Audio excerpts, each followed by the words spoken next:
We're seeing the Maxinomic chair advertising going on at the moment.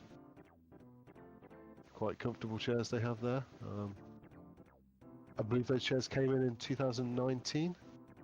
We didn't have those style of chairs for the 2018 meet, but they suddenly appeared in 2019 when I went over for the Mario Kart 64 meet there. Yeah, you can buy those chairs on a website. We would like to give a shout out to free unpaid advertisement, but they can pay my bar bill at the 2021 CDM. So what are those chairs called? Those are Maxinomic. Maxinomic. Okay. So get your Maxinomics, everyone.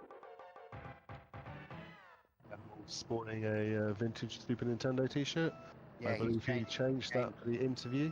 He had an interview on Dutch national TV earlier, I believe, and switched out of the Yoshi holding his middle finger up t-shirt to a more TV friendly Super Nintendo t-shirt. Yeah. I'm hoping they film his 20 push-ups that he's going to do for missing the start boost. Yeah, missing the start boost on the first track, unforgivable, but it is a bit of a KVD special. I mean, it's criminal to miss it on the first track. No, Hamac, I will be crowdfunding my bar bill next year, unless I get sponsorship from Left, beautiful Belgian beer. So we have a pretty uneventful MC1. Carroll missed his Zoom start, so it was pretty much always going to be Lafongo 1, Carroll 2. You don't recover from a missed Zoom start on MC1 unless something crazy happens.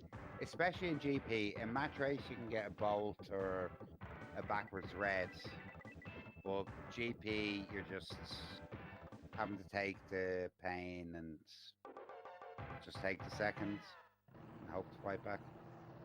This will be a very, very close cup.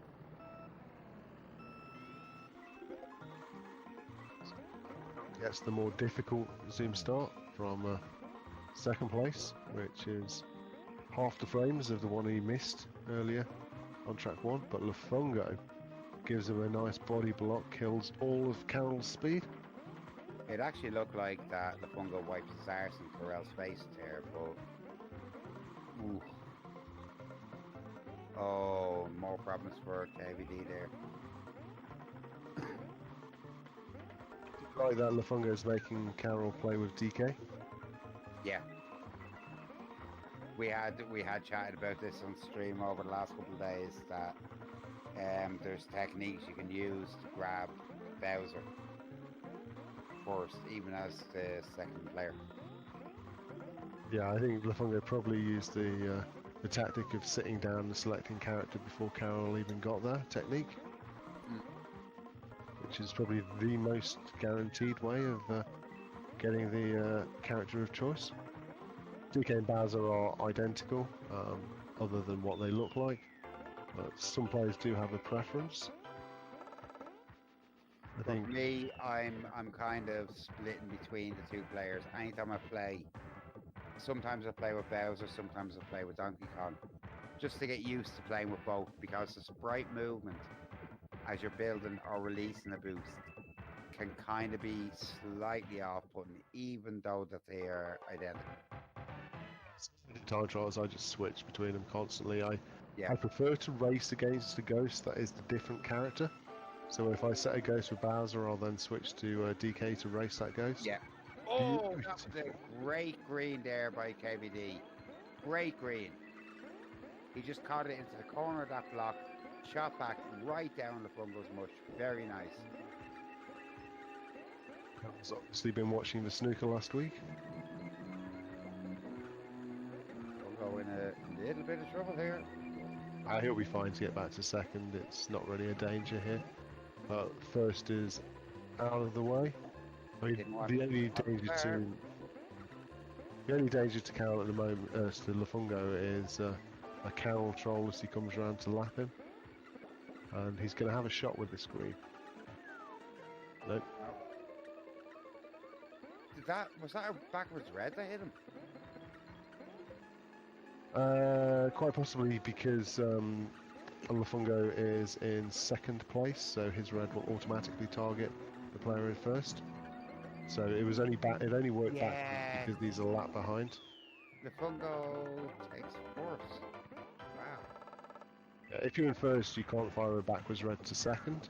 But if you're in second, your red will always try and target the person in first. So if there's a lap difference between you, you can actually shoot it backwards to them. Excellent. So now I learn. I still hate GP, but I'll remember to use that technique when I'm getting destroyed next year and have all the use lapping me. So I have no idea really how reds work in GP. But a couple of weeks ago, I sent a message to Scoob and just basically said, Scoob, can you explain to me how reds work in GB? Because I don't understand who they target and when. And he gave me a brief answer of if you're in this position, it will always target the person positionally one ahead of you, irrespective of where they are on the track. And if you're in first, it will just target whoever's ahead of you as you're coming around to lap. That's not a brief response. I thought he would have just replied with none. No. If you ask Scoob for help, he will give you an honest, helpful answer. Scoob is an absolute legend in the community for so many reasons, and one of the best players that's ever picked up a pad. So I was just having a wee bit of a joke. That's to a decent little lead here, which should bring the two players tied up. Lafungo's going to need probably double feather to get back into this, which he's not getting. Though there are other options for the feather shortcuts on this track. You don't have to just do the zipper one. You can do one at the first corner, which I think is what Lafungo would have needed, but too late. So should be a 30-30 match going into MC2. I think Lafungo has a lead. I thought it was all tied 2-2 myself. Let's see now a second. Oh wait. Yep. How did I? KBD had the GP1 issues.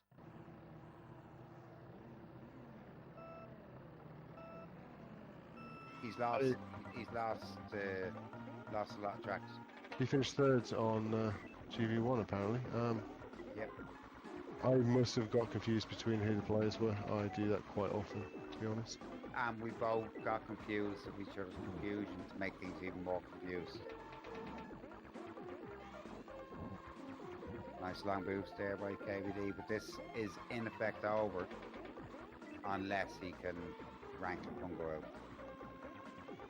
Well, MC2 is one of the tracks where you can do that, but with Lafungo out in the lead, Carroll's going to have to play. Oh, so now Carroll is in a range to at least hit Lafungo. Yeah. But that kind of hit's not going to be enough. I think Carroll was then looking to get a red shell so that he could circle back round Lafungo. Yeah, and definitely dump this banana right before the zippers and hope that Lafungo might make a mistake on it. This red could be interesting for Carroll now. Yeah, he's just got to break. He just has to break.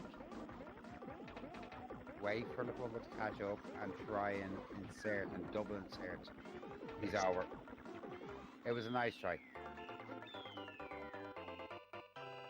was a nice try. It was the only thing he can do. But actually no, yeah, but he still needed to try and win that track in case it comes to point differential later. That's a 6-point swing.